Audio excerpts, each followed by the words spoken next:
Hi. ఇప్పుడు entire మీడియాలో గానీ, లేకపోతే ఎక్కడ చూసినా కూడా కీ టాపిక్ ఎల్‌పీజీ వంట గ్యాస్.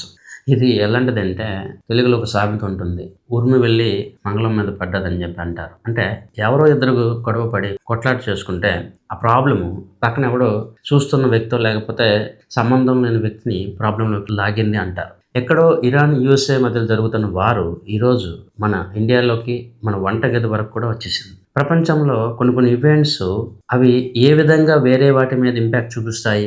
మనం ఎప్పుడు కూడా మెయింటెనెన్స్ లేదా రిస్క్ మేనేజ్మెంట్‌కి సిద్ధంగా ఉండాలి అని ఆ లెసన్స్ మరొకసారి మనకి తెలుస్తాం. మనం ఇదివరకే కోవిడ్ ప్రాబ్లమ్ చూసాము. తర్వాత చిన్నప్పటి నుంచి చాలా ప్రాబ్లమ్స్ చూస్తూనే ఉన్నాం. ఎవరైతే రూరల్ ఏరియాల నుంచి గానీ, లేకపోతే పూర్ స్టేట్‌ల నుంచి వచ్చేవాళ్ళు గానీ, పేద మధ్యతరగతి వ్యక్తులకి ఇలాంటి క్రైసిస్, ఇలాంటి ప్రాబ్లమ్స్ కొత్త కాదు. అయితే ఇక్కడ ఈరోజు ఉన్న సినారియోని మనం ఎలా అర్థం చేసుకోవాలి, వాస్తవాలు ఏంటి అండ్ ఏం జరగబోతుందో కూడా తెలుసుకోవాలి. ఇక్కడ ఎల్‌పీజీ ఇష్యూతో మనం ప్యారలల్‌గా మాట్లాడవలసింది న్యాచురల్ గ్యాస్, ఎల్‌పీజీ అనేవి వేరు. ఇవి ఎవరికైతే కెమికల్ బ్యాక్‌గ్రౌండ్ లేదో వాళ్ళకి ఇది అర్థం అవ్వాలని చెప్తా ఉన్నాను. న్యాచురల్ గ్యాస్‌లో ఉన్న కాంపోనెంట్స్ వేరే ఉంటుంది. ఎల్‌పీజీ లిక్విడ్ పెట్రోలియం గ్యాస్ అంటాము. ఇక్కడ మీకు బ్యూటేన్ అండ్ ప్రొపేన్ ఈ 2 కాంపోనెంట్స్ ఉంటాయి. ఇవి కంప్రెస్ చేసి సిలిండర్‌లో ఉంటారు. Domestic purpose. న్యాచురల్ గ్యాస్‌ని మన యొక్క క్రూడ్ ఆయిల్‌ని రిఫైనింగ్ చేస్తారన్నమాట. రిఫైనింగ్ చేసేటప్పుడు ఈ ఎల్‌పీజీ అనేది బై ప్రొడక్ట్‌గా వస్తది. అదేవిధంగా సీఎన్జీ అని చెప్పి ఉంటుంది. అది కమర్షియల్‌లో లేదంటే ఆటోమొబైల్స్ ఇండస్ట్రీలో వాడతారు. ఇవి డిఫరెంట్ టైప్స్ ఆఫ్ గ్యాసెస్ అన్నమాట. ఈ ఎల్‌పీజీ న్యాచురల్ గ్యాసెస్‌లో మనకి ప్రొడక్షన్, ఇంపోర్ట్స్ చాలా వరకు ఇంపార్టెంట్. మనకి ఇండియాలో కొన్ని రిఫైనరీస్ ఉన్నాయి. ఆ రిఫైనరీస్‌లో దాదాపు 40-50% ప్రొడక్షన్ అనేది జరుగుతూ ఉంటుంది. ఆన్ యావరేజ్‌గా మనం కాలిక్యులేషన్ డేటా చూస్తే ఇండియాలో దాదాపు 30 metric million tons of LPG అవసరం ఉంటుంది. ఇందులో ఒక 50% వరకు మాత్రం మనం ఇండియాలో కేజీ బేసిన్ అంటాం. కృష్ణా గోదావరి బేసిన్ ఇలాంటి ఏరియాలో ప్రొడక్షన్ ద్వారా రిఫైనరీ ద్వారా ప్రొడ్యూస్ చేస్తూ ఉన్నాము. దాన్ని మనం డొమెస్టిక్ యూజ్‌కి వాడుతూ ఉన్నాం. మిగతాది ఆల్మోస్ట్ 60-70% ఇంపోర్ట్ చేస్తూ ఉన్నాం. ఇతర దేశాల నుంచి తెచ్చుకుంటా ఉన్నాం. అలా ఇంపోర్ట్ చేసే దాంట్లో దాదాపు 80% గల్ఫ్ దేశాల నుంచే వస్తాయి. ఎల్‌పీజీ అనేది వాళ్ళకి బై ప్రొడక్ట్ అనమాట. ఆ బై ప్రొడక్ట్‌ని మనకి కంటైనర్స్ ద్వారా ఇండియాకి పంపిస్తారు. ఇక్కడ కంటైనర్స్ అంటే కొన్ని వెసల్స్ ఉంటాయి. ఒక్కొక్క వెసల్ లేదా క్యారియర్ దాదాపు 50,000 మెట్రిక్ టన్స్‌ని క్యారీ చేయగలదన్నమాట. అంటే గల్ఫ్ దేశాల నుంచి ఇండియాకి దాదాపు 15-30 క్యారియర్స్ వస్తాయి. ఒక్కొక్క క్యారియర్‌కి డిఫరెంట్ సైజ్ ఉంటుంది. దాని సైజ్ బట్టి అది క్యారీ చేస్తాం. ఇది ఇంతవరకు జరుగుతా ఉంది. ఇండియాలో 2 స్టోరేజ్ రిజర్వ్స్ కూడా ఉన్నాయి. అంటే మనం స్టోర్ చేసుకుంటున్నాం. ఒకటి విశాఖపట్నం, 2 మంగుళూరు, పొద్దూరు తమిళనాడు, తర్వాత ఒడిస్సాలో కొన్ని స్ట్రాటజిక్ లొకేషన్ సెలెక్ట్ చేయడం జరిగింది కానీ అక్కడ స్టోరేజ్ వర్క్ అయితే జరగలేదు. ఇది ఇప్పుడున్న వాస్తవాలు. అయితే ఇండియాకి సంవత్సరానికి దాదాపు 30 million metric tons LPG requirement ఉంటుంది. ఇందులో దాదాపు 19 మిలియన్ మెట్రిక్ టన్స్ మనం ఇంపోర్ట్ చేస్తాం. ఇప్పుడు ప్రాబ్లం ఏమొచ్చింది? యూఎస్ఏ వార్ సందర్భంగా మీకు బయట దేశాల నుంచి వస్తున్న గ్యాస్ ఎక్కువగా స్ట్రెయిట్ ఆఫ్ హార్ముజ్ అంటాం. అంటే ఇరాన్‌కి, గల్ఫ్ దేశాలకి ఉన్న ఒక నారో జలసంధి అంటాం అన్నమాట. ఆ జలసంధి జలమార్గం ద్వారా ఇండియాకి రావాలి. ఇప్పుడు ఈ వార్ కారణంగా ఆ జలసంధిని ఇరానే ఆపడం జరిగింది. అక్కడ మిసైల్స్ వార్ జరగడం వల్ల చాలా వరకు క్యారియర్స్, షిప్స్ కూడా వెళ్ళడానికి ఇష్టపడట్లేదు. మరోవైపు ఇరాన్ లాస్ట్ 1 వీక్‌లో చాలా గల్ఫ్ దేశాలని, అక్కడున్న ఆయిల్ రిజర్వ్స్‌ని, తర్వాత ఇతర రిఫైనరీస్, ఫ్యాక్టరీస్‌ని కూడా టార్గెట్ చేసింది. మార్చ్ 5th, 6thలో కొన్ని స్టేట్మెంట్లు కూడా ఖతార్ దేశం నుంచి వచ్చాయి.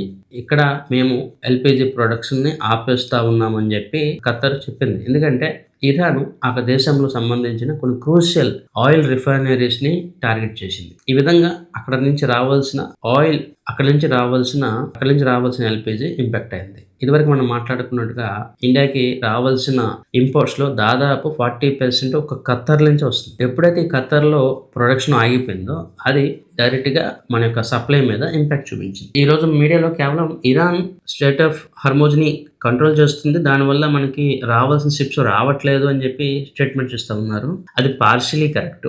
ఇక్కడ స్ట్రెయిట్ ఆఫ్ హార్మోజ్ ఇరాన్ కంట్రోల్లో ఉన్న ఇక్కడ ఇండియాకి ఇరాన్కి ఉన్న రిలేషన్ బాగుంది కాబట్టి ఆ సప్లై అయితే ప్రాబ్లం కాదు. కానీ ఇక్కడ ప్రాబ్లం ఏమైంది, ఖత్తర్ ఇతర గల్ఫ్ దేశాల్లో ఉన్న ప్రొడక్షన్ ఆగిపోయింది. ఇప్పుడు మనకి రావాల్సిన సప్లై మనం ఎలాగైనా తెచ్చుకోగలం, కానీ ప్రొడక్షన్ ఆగిపోతే సప్లై కూడా రాదు కదా. ఇది మనం లాజికల్గా ఆలోచించాలి. ఇక్కడ మీడియా దాన్ని చెప్పట్లేదు. అయితే లాస్ట్ 2 రోజులుగా లేకపోతే మనం రీసెంట్ డేటాని చూస్తే డైరెక్ట్గా మోడీ తర్వాత జయశంకర్ గారు అక్కడ ఇరాన్ గవర్నమెంట్తో మాట్లాడి ఇండియాకి సంబంధించిన క్యారియర్స్ లేదంటే ఆ షిప్స్ని మనం తెచ్చుకోగలుగుతున్నాం. కానీ ఇక్కడ అసలైన ప్రాబ్లం సప్లై షార్టేజ్. సో ఇప్పుడున్న సిచ్యువేషన్స్ బట్టి చూసుకున్నా కూడా ఇండియాకి నెక్స్ట్ 15 days 20 days వరకు కూడా మనం హ్యాండిల్ చేయగలం. ఇక్కడ మనం తెలుసుకోవాల్సిన 2 కీ పాయింట్, ఇదివరకే లాస్ట్ ఈ వీక్లోనే ఇండియన్ గవర్నమెంట్ ఎక్మా essential commodity management act apply చేసింది. అంటే ఎల్పిజి గ్యాస్ని బ్లాక్ మార్కెట్లో అమ్మకూడదు, గ్యాస్ సప్లైని డైరెక్ట్గా గవర్నమెంటే మానిటరింగ్ చేస్తుంది. ఆ కారణం వల్ల చాలా వరకు రెసిడెన్షియల్ పీపుల్ సిటిజన్స్కి గ్యాస్ సప్లై చాలా మెరుగ్గా ఉంటుంది. కొన్ని దగ్గరలో కొన్ని ప్రాబ్లమ్స్ ఉండొచ్చు ఏమో కానీ అది అంత స్థాయిలో లేదు. మరోవైపు గవర్నమెంట్ ఇండియాలో ఉన్న ఎల్పిజి గ్యాస్ ప్రొడక్షన్ కంపెనీస్కి లేకపోతే రిఫైనరీస్కి మీరు మీ యొక్క ప్రొడక్షన్ని ఇంకొక 30% వరకు పెంచండి అని చెప్పారు. అంటే ఇప్పుడు ఏదైతే 40% 50% ప్రొడక్షన్ జరుగుతుందో దాన్ని 50 to 60% వరకు పెంచండి అని చెప్పారు. సో దట్ ఈ ప్రాబ్లం అనేది ఇంకొక 1-2 months వరకు కూడా మనకి షార్టేజ్ అయితే రాదు. సో ఈ కారణాలు బేస్డ్గా చూసుకుంటే మీకు ఇంకో 1-2 months వరకు ఎల్పిజి ఇష్యూ అయితే ఇండియాలో కనిపించట్లేదు. అయితే ఇక్కడ మార్కెట్లో డిఫరెంట్ థింగ్స్ ఉంటాయి, డిఫరెంట్ పొలిటికల్ ఇంట్రెస్ట్లు ఉంటాయి, డిఫరెంట్ అనాలిసిస్లు ఉంటాయి, డిఫరెంట్ థింగ్స్ ఉంటాయి. కొన్ని దగ్గరలో బీజేపీ గవర్నమెంట్కి వ్యతిరేకంగా ఉన్న పార్టీస్ ఉన్నాయి, కొన్ని దగ్గరలో అన్నెసరీ రూమర్స్ క్రియేట్ చేస్తూ ఉన్నారు. అండ్ ప్రజలు కూడా రూమర్స్కి ఎక్కువగా ఇంపార్టెన్స్ ఇస్తూ ఉంటారు. మరోవైపు ఇండియాలో జరిగే మేజర్ ప్రాబ్లం ఏంటంటే డొమెస్టిక్ పర్పస్లో తీసుకున్న సిలిండర్ని కమర్షియల్కి వాడతారు. ఇది ఇండియాలో జరిగే పెద్ద ప్రాబ్లం. దానికోసం అని చెప్పేసి ఇండియన్ గవర్నమెంట్ చాలా స్ట్రిక్ట్గా కమర్షియల్ వాటికి రెస్ట్రిక్షన్ ఇస్తూ అండ్ డొమెస్టిక్ యూజ్ కోసం ఎవరైతే బుక్ చేస్తారో వాళ్ళకి 25 days గ్యాప్ అనేది గ్యాస్ కోసం అప్లై చేసి ఐదరు బిజినెస్ పర్పస్ కోసం వాడుకోవచ్చు లేదా ప్యానిక్ క్రియేట్ చేస్తారు. సో దీన్ని అర్థం చేసుకున్న గవర్నమెంట్ చాలా మంచి స్టెప్ తీసుకుందని అనుకోవచ్చు. అంటే ఒకసారి మీకు గ్యాస్ సిలిండర్ వస్తే అది ఆల్మోస్ట్ 20 days to 30 days వరకు సరిపోతుంది. వెంటనే మరొక గ్యాస్ సిలిండర్ అప్లై చేయవలసిన అవసరం లేదు. ఇక్కడ ఏమవుతుందంటే మార్కెట్లో ఒక భయం క్రియేట్ అయ్యేటప్పుడు అందరూ ఒకేసారి దాని మీద ఆర్డర్ చేయడం లేదని అందరూ ఒకేసారి దాని మీద పడి మరింత ప్యానిక్ని భయాన్ని క్రియేట్ చేసిస్తారు. సో గవర్నమెంట్ ఏం చేస్తుందంటే ఒక క్యూ సిస్టమ్ లేదంటే ఒక డిలే సిస్టమ్ క్రియేట్ చేసి సప్లై అనేది ఇంకొద్దిగా బెటర్గా చేస్తుంది. ఐ డోంట్ థింక్ గవర్నమెంట్ ఈ విషయంలో ఫెయిల్ అవుతుందని నేను అనుకోవట్లేదు. ఇప్పుడున్న సప్లై, ఇప్పుడున్న రిజర్వ్స్ ఇవన్నీ కూడా నెక్స్ట్ 20 days నుంచి 30 days వరకు సరిపోతాయి. అఫ్ కోర్స్ ఈ వారు ఇవన్నీ కూడా ఇంకో 10 days 20 days వరకు అయితే పర్వాలేదు. కానీ అంతకు మించి జరిగితే ఈ సప్లై షార్టేజ్ మరింత ఈ సప్లై చైన్ తర్వాత షార్టేజ్ అనేది మరింత పెరిగే అవకాశం ఉంటుంది. సో నెక్స్ట్ 20 days 30 days అనేది చాలా వరకు క్రూషియల్. అయితే లాస్ట్ 1 weekలో మీరు గమనిస్తే కొన్ని హోటల్ రిలేటెడ్ స్టాక్స్ అయినా స్విగ్గీ, జొమాటో బాగా కరెక్షన్ అయ్యాయి. ఎందుకంటే ఎల్పిజి గ్యాస్ అనేది హోటల్స్కి చాలా వరకు హోటల్స్ రన్ అవ్వాలంటే ఎల్పిజి గ్యాస్ నీడెడ్ ఉంటాయి. కర్ణాటక, తమిళనాడు, ఇతర రాష్ట్రాల్లో చాలా వరకు హోటల్స్ బంద్ అయ్యేవి. చాలా హోటల్స్ వాళ్ళ యొక్క బిజినెస్ ని తగ్గించుకోవడానికి ప్రయత్నం చేస్తూ ఉన్నాయి. ఇవన్నీ జొమాటో, స్విగ్గీ షేర్స్ కి ఇంపాక్ట్ అవుతాయి. నెక్స్ట్ 10 days కూడా జొమాటోకి, స్విగ్గీకి క్రూషియల్. ఎందుకంటే చాలా వరకు కమర్షియల్ యూజెస్ అనేది కంట్రోల్ చేయబడ్డది అండ్ డొమెస్టిక్ని కూడా కంట్రోల్ చేస్తున్నారు. సో దట్ చాలా హోటల్స్కి కావాల్సిన ముఖ్యమైన గ్యాస్ అనేది రాదు. సో ఎప్పుడైతే హోటల్స్ బంద్ అవుతాయో అండ్ బిజినెస్ జరగదో ఆటోమేటిక్గా జొమాటో, స్విగ్గీకి అవి నెగిటివ్. అండ్ ఇక్కడ మనం తెలుసుకోవాల్సింది ఈ షార్ట్ టర్మ్ క్రంచ్ ఒక 10 రోజులు 15 రోజుల వరకు జరుగుతుంది.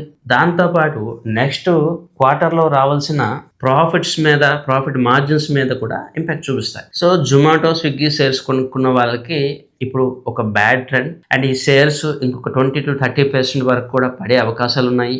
జొమాటో అయితే 220 నుంచి 150 రూపీస్ కూడా పడే అవకాశం ఉంది. ఎందుకంటే అక్కడ ఒకటి బిజినెస్ పరంగా నెగిటివ్ కనిపిస్తూ ఉంది, 2 ఇక్కడ షేర్ ప్రైస్ కూడా ఓవర్ వాల్యుయేషన్ నుంచి వాల్యూలోకి రాబోతూ ఉంది. సో ఈ కారణం వల్ల మీకు జొమాటో, స్విగ్గీ లాంటి సేల్స్లో ఒక ఫాల్ అయితే రాబోతాం. చివరిగా కొన్ని ఇంపార్టెంట్ పాయింట్ కూడా నేను యాడ్ చేయదలుచుకున్నాను. ఇండియాలో కొన్ని ఎల్పిజి పెట్రోలియం సంబంధించి కొన్ని రిజర్వ్స్ ఉన్నాయని చెప్పుకున్నాం కదా. ఒకటి విశాఖపట్నం, 2 మంగళూరు. దాంతోపాటు మనం తెలుసుకోవాల్సిన ఇంకొక పాయింట్, గత 13 సంవత్సరాల్లో పవర్లో ఉన్న బీజేపీ గవర్నమెంట్ 2 తప్పులైతే చేసింది. ఏంటి?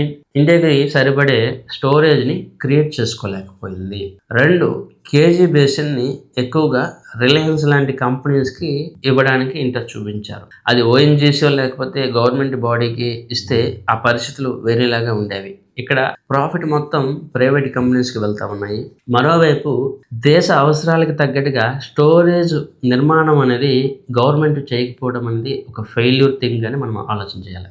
ఎవరికైతే హిస్టరీ తెలుసో, ఎవరికైతే పాలిటిక్స్ తెలుసో, గతంలో ఉన్న కాంగ్రెస్ గవర్నమెంట్ అండ్ అప్పటి వాజ్పేయి గారు తీసుకున్న కొన్ని స్ట్రాటజిక్ నిర్ణయాల వల్ల ఈరోజు మనకి 2 స్ట్రాటజిక్ స్టోరేజెస్ అయితే రావడం జరిగింది.